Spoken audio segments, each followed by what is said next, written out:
नमस्कार, मैं हूं साक्षी और आप देख रहे हैं चंबल रतन न्यूज। मध्य प्रदेश सहित पूरे देश में दलित उत्पीड़न की घटनाओं की बाढ़ अचानक से नहीं आई है। इसके पीछे भी आरएसएस की मनुवादी विचारधारा और विचारधारा को संरक्षण देने वाली भाजपा सरकार है।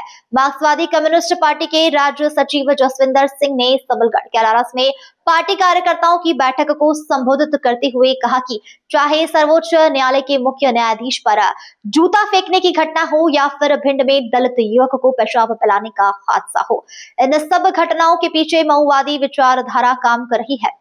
उन्होंने कहा, आजादी के समय से ही इन तत्वों ने कहा था कि वे संविधान को नहीं मानते बल्कि मनुस्मृति को ही विश्व का सबसे पुराना सर्वश्रेष्ठ संविधान मानते हैं। सत्ता में आने के बाद यह ताकतें लगातार संविधान पर हमला कर रही है। जसविंदर सिंह ने कहा कि संविधान को विवादास्पद बनाया जा रहा है। संविधान पर हमले के साथ ही संविधान निर्माता डॉक्टर भीमराव अंबेडकर भी उनके निशाने पर है, क्योंकि डॉक्टर अंबेडकर को विवादित कर रही संविधान को विवादित किया जा सकता है। माकपा नेता ने कहा कि पिछले 5000 साल के ज्ञात इतिहास में भारत का संविधान पहला ग्रंथ है जो समानता की बात करता है, जो घोषणा करता है कि जाति, धर्म, भाषा, लिंग के आधार पर किसी के साथ कोई भेदभाव नहीं किया जाएगा।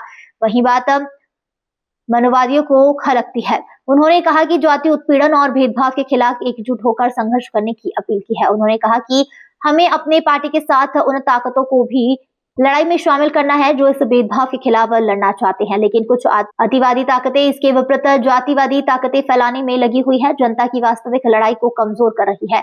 हमें जनता के आर्थिक मुद्दों, शोषण के खिलाफ संघर्ष के सामाजिक मुद्दों और सामाजिक उत्पीड़न के खिलाफ संघर्ष के साथ साथ चलना होगा। साथ ही वैचारिक अभियान चलाने की भी जरूरत है। उन्होंने जनता के बीच व्यापक पैमाने पर जाने की अपील की। सबलगढ़ में मीटिंग की अध्यक्षता वरिष्ठ नेता अनवर खान, कैलारस में गयाराम सिंह धाकड़ ने की। संचालन पार्टी के जिला सचिव मुरारी लाल धाकड़, ओम प्रकाश श्रीवास ने किया। आगामी दिनों में आर्थिक मुद्दों पर संघर्ष के साथ वैचारिक अभियान की जरूरतों को निरूपित किया।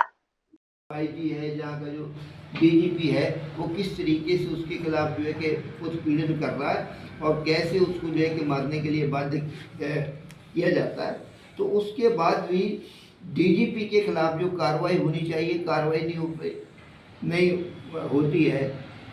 एक आईएएस पत्नी को अपने आईपीएस पति की आत्महत्या के लिए जिम्मेदार अधिकारियों के लिए तमाम महत्वपूर्ण खबरों के लिए देखते रहिए चंबल रतन न्यूज।